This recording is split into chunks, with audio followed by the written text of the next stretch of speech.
Hey, what's up everybody? Trying out a different camera angle here, trying out a different setup for the time being, because this light's just brutal. I mean, you can probably even see it in the TV. I tried doing this with the life cam. I don't know what the hell I'm going to do, man. The light in the room is simply too bright to do any sort of video with unless I have some sort of software adjustment on the video, which is not really realistic. Not on a Mac with that life cam anyway. I don't know what to do about it. I'm trying stuff with lamps, but I just wanted to try this with this camera that's a little bit better with the light anyway. But I just wanted to do a video talking about some PlayStation 2 modding. And this is kind of a bit of a follow-up to one vid that I did. This is a solution. It's not the solution, but it's a remedy, I suppose, to PlayStation 2's not reading discs or having trouble reading discs. This is one way you can do it, especially slim systems. And there are better ways to do this. Hard drive for a fat PlayStation 2 or an SMB network share, but depending on what OS you're running and what your setup is, it's just a bitch. And I'm one to where, I mean, I got this old TV, I got the console plugged into that. I don't know how to factor a computer into this cleanly anyway to make that work. So this is really the simplest solution for me with these slim systems. So picked up, man, got a fat PlayStation 2 console. I'm going to have to show that in a pickup vid. It's not hooked up right now here or available right now, and I do want to kind of wipe it down a bit more before I show it on vid. It's down with my other slim system right now, hooked up to a different TV.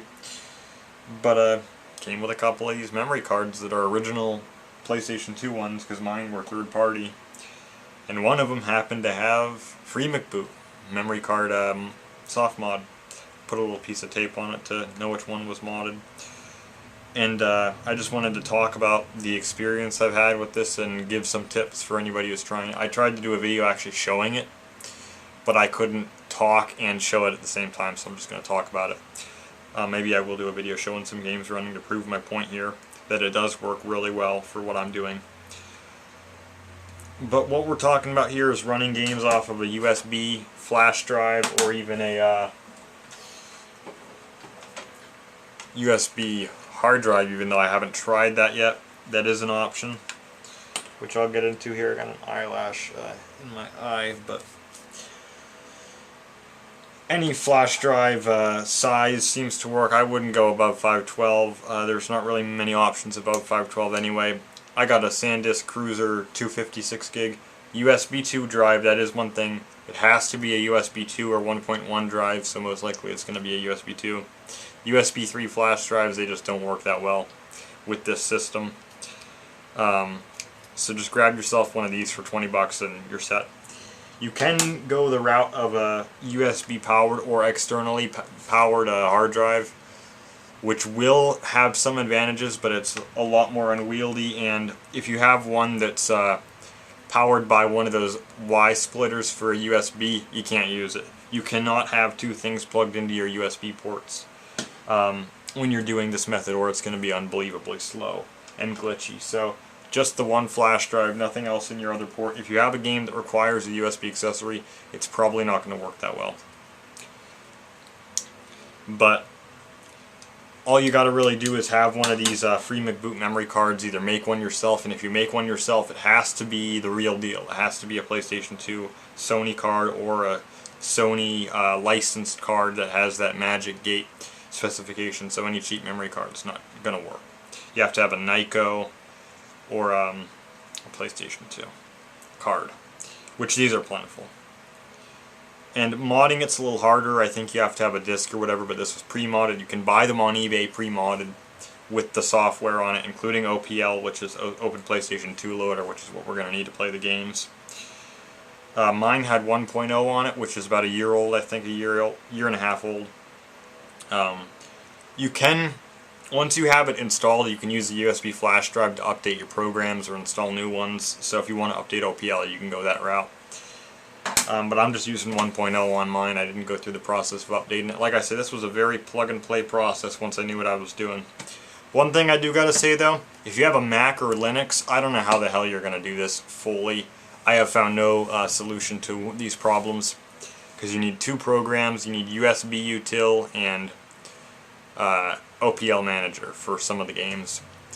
There are other tutorials showing how to do all this stuff, but I just wanted to give some tips that people don't talk about. So you're going to use OPL Manager program on your computer to split, or not to split, but to create an ISO file from a bin and a queue file, kind of like how PS1 games work. So that's for all of your, let's see, I got one here. That's going to be for all of your PS2 games that are blue discs, which means they're on a CD. So any of your blue disc games you're going to use OPL Manager on. Any of your DVD games that are less than 4 gig, if you have the ISO for, just throw them in the DVD folder on your flash drive. They'll work without any issue. For games larger than 4 gig, which is a decent bit of them, you're going to need to split them up. And there's a program called USB Util that'll split them for you and organize them. Program is a little finicky, gotta say. It's actually written in Spanish with a half-ass English translation provided. So not the clearest thing to use, but basically what you want to do is always, when you create a new game, everybody shows you how to create the game from an ISO file and how to add it. What they don't show is how to add more in the future. What you have to do, you absolutely have to do this, or you're only going to be able to play one game at a time. Every time you got to delete them off and add them back on and change them up. What you have to do is when you go into USB Util, File, Open Games List, and then open the file ul.config on your flash drive. You have to do it every time, and you'll see that the list is populated with the games you've already added. Then add your extra games. Do that every time, or it will overwrite your list of games, and you'll have to start all over again. I did that right the first time because I saw somebody commented about it, but nobody talks about this in tutorials. People are having a bitch of a time with it. People are answering comments saying I showed this in the video, and they didn't.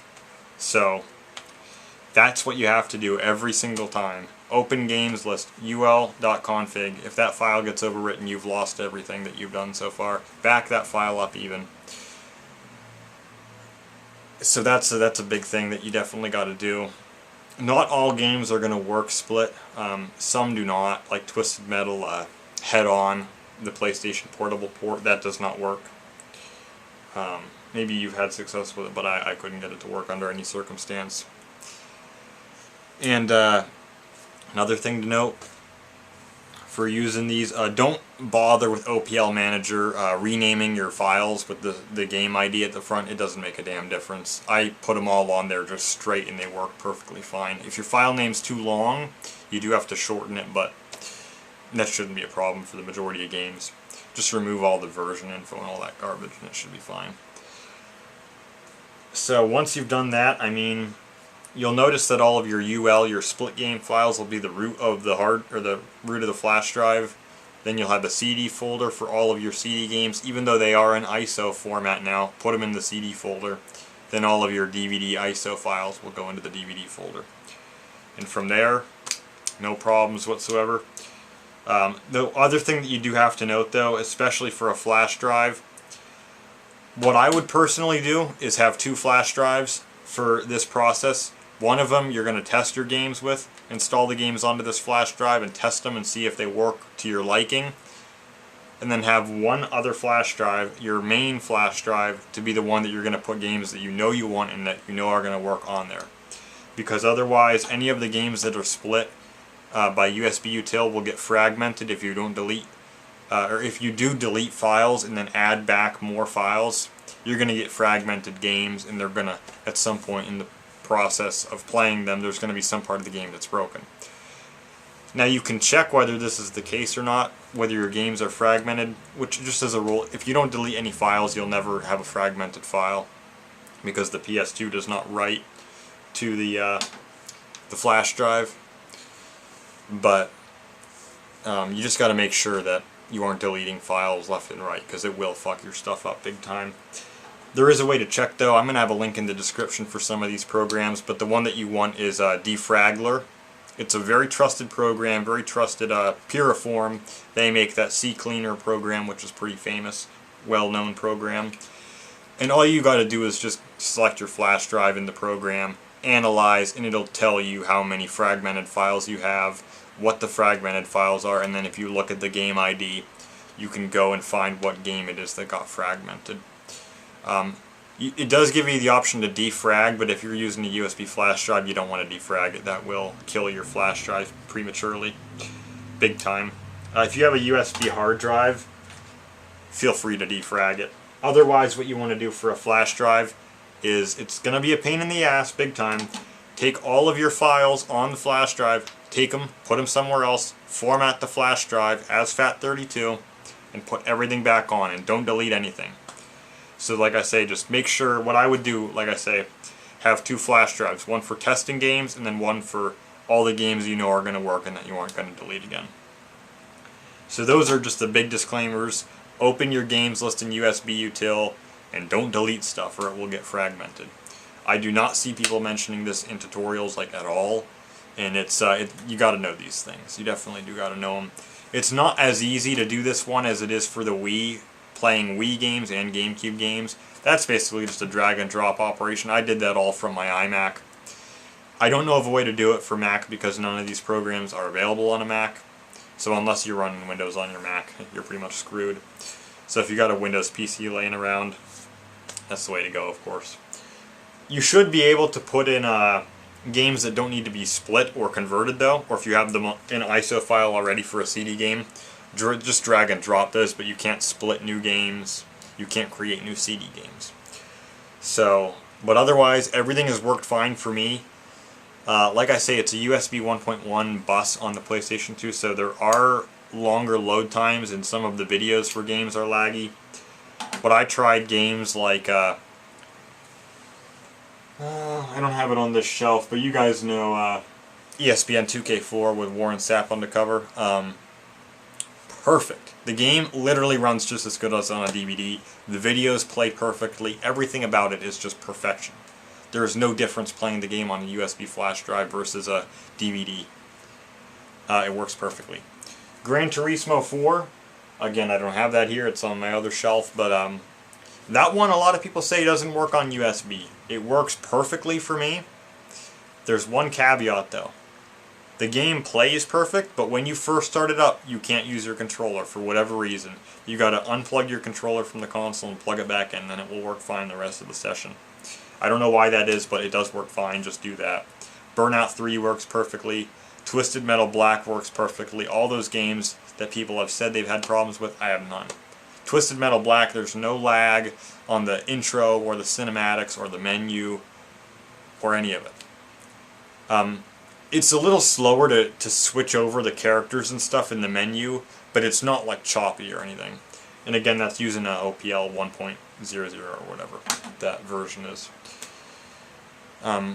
The OPL versions have gotten a lot better, so disregard what's said on those game compatibility list sites, because a lot of those results are from like 2018, 2017, old versions of OPL, and it's just not true anymore. It's just false information. So disregard it. Just try for yourself. Mess with the mode settings, or don't. Just whatever you want to do there, and you'll find out what works and what doesn't. But the majority of stuff works fine.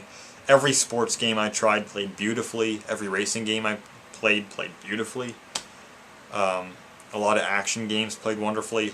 Games like Final Fantasy X are horrible though. Games like that are a joke. So like I played, do you have it here, huh?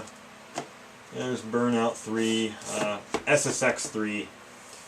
Intro is laggy.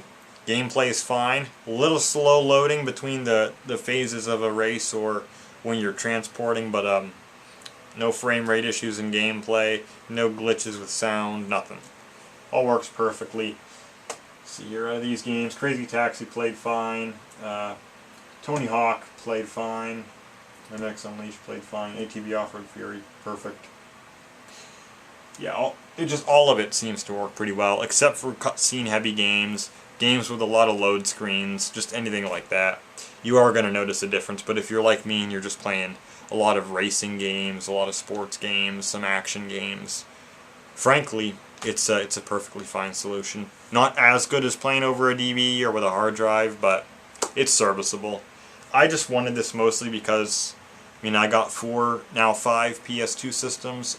All of them have working disk drives, or at least somewhat working disk drives, man. Like, they won't read certain games, but they'll read some. And I always have worried about that. It's like, why the hell do I collect for a system that I don't know if I'm ever going to be able to play these games 5-10 years from now when all these consoles are fucked up and I either can't afford a new one or I can't find a system with a working disk drive easily. But now having a solution like this, I know I can continue to play my classics, which is great. Makes me feel a lot more confident about it. So now I've got the PS2 and the GameCube done. Those are all playable from hard drive or flash drive, which is excellent. So the only one I'm working on still, man, is the original Xbox. I don't know what to do there. I know what I need to do, which is put a bigger hard drive in my soft modded console. I haven't opened that thing up yet. I have been in an original Xbox before. I have opened one up. I even have a video on my channel of that. But I've never swapped parts. And swapping a hard drive's a bitch, and it's nowhere near as plug and play, because you don't actually have to mod your PS2 to do this. All you need is the memory card. And one other tip, put your modded memory card in the second slot, because the games always want to use the first slot. Don't save your save games to this. So those are just my, that's just my opinion. You can use it in the first slot, but I just say go for the second. Yeah, so put a hard drive in my original Xbox, a big hard drive, and I can install the games directly to it. I know how to do all of that, but it's just a bitch. And it's not as easy to just carry over to a new system. Like, I got that Black Wii. Within a couple hours, I was up and running, and I could play all my GameCube rips again and everything. And it was no problem, so just gotta work on the Xbox, man, and I think I'll get to it eventually. Like I say, I haven't been in my soft modded Xbox. A friend of mine who helped me with that was inside of it. I mean, he added new thermal paste, he removed the clock capacitor, he did all that stuff with my guidance, I guess you will. So thank you, Jacob, if you're watching this. You're a cool dude. But I haven't actually swapped the parts, so I will get to that eventually. And now that I have a fat PS2, I might try getting a network adapter and maybe a SATA adapter, finding an older IDE hard drive and doing the hard drive method. This performs well enough for me, I don't know what to say. People rag on this like crazy for being too slow, but for the games I'm playing, no, I don't buy it. Their knowledge is either out of date or it's just faulty, because they don't play these games. But I understand for games like Final Fantasy it's shit, so yeah. So I don't know how long this freaking vid has been. I'll try to get another pickups video out fairly soon. It won't be as big as the last one, but maybe in August I'll have another one out. And I'll show that fat PS2 all cleaned up. Maybe I'll have it modded by then too, with the hard drive and stuff, but we'll see. I need to kind of slow down in terms of collecting, say, this whole shelf of stuff. And plus a bunch of stuff you're not seeing is all stuff I've gotten this year, so I kind of need to slow down on collecting a little bit, because and I've had the money, but I'm at the point where I don't have much, so I need to focus on other stuff. So hope this helped anybody. I know I kind of went fast and was just trying to go through it, but this is the way I had to do it, so catch you guys later.